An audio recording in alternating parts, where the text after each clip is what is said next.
नांदेड हिंद दी चादर. नमस्कार मित्रांनो, आज आपण एका ऐतिहासिक कार्यक्रमात जाणार आहोत. त्यासाठी मस्तपैकी तयार वगैरे झालेलं आहे आणि आमच्यासोबत आहेत आमचे काकाश्री आणि आपले पिताश्री.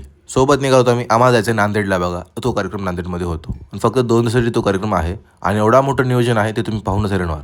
गाडी वगैरे पार्क केली आणि आम्ही सगळं आलो बघा नांदेडमध्ये. तो कार्यक्रम म्हणजे हिंद दी चादर. या ऐतिहासिक आणि प्रेरणादायी कार्यक्रमामध्ये आपलं स्वागत आहे. तुम्ही हिंद दी चादर.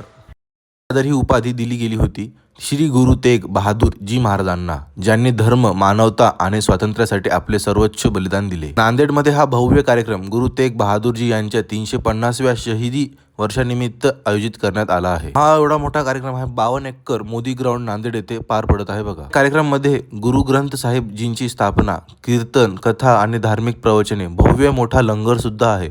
सांस्कृतिक आणि आध्यात्मिक कार्यक्रम यांचे आयोजन करण्यात आले आहे. या लंगर सेवेचा मुख्य संदेश आहे, सर्व मानव समान आहेत, इथे कोणताही भेदभाव नाही, सगळे एकत्र बसून जेवतात. हाच खरा मानवतेचा संदेश. हिंद की चादर या कार्यक्रमामध्ये विरासत ए सिख यामध्ये ना त्यांची सर्व माहिती आहे. बघा, शीख धर्माची सुरुवात झाली गुरु नानक देवजी महाराजांपासून. गुरु नानक देवजी यांच्या विचारांची परंपरा 10 गुरुमार्फत पुढे चालत राहिली आणि आज जो कार्यक्रम होतोय ते होते 9वे गुरु श्री गुरु तेग बहादूरजी महाराज, ज्यांना इतिहासाने नाव दिले हिंद की चादर. कारण त्यांनी स्वतःच्या धर्म वाचवण्यासाठी नाही तर सर्व धर्मांच्या स्वातंत्र्यासाठी आपले प्राण अर्पण केले. शीख धर्माची ओळख आहे सेवा, लंगर, साहस. सेवा म्हणजे सेवा, लंगर म्हणजे समानता, साहस म्हणजे अन्यायाविरुद्ध उभं राहणं. आणि म्हणूनच नांदेडमधील हिंद की चादर कार्यक्रम हा इतिहास जीवन ठेवणारा एक पवित्र क्षण आहे. वाहेगुरु जी का खालसा, वाहेगुरु जी की फतेह.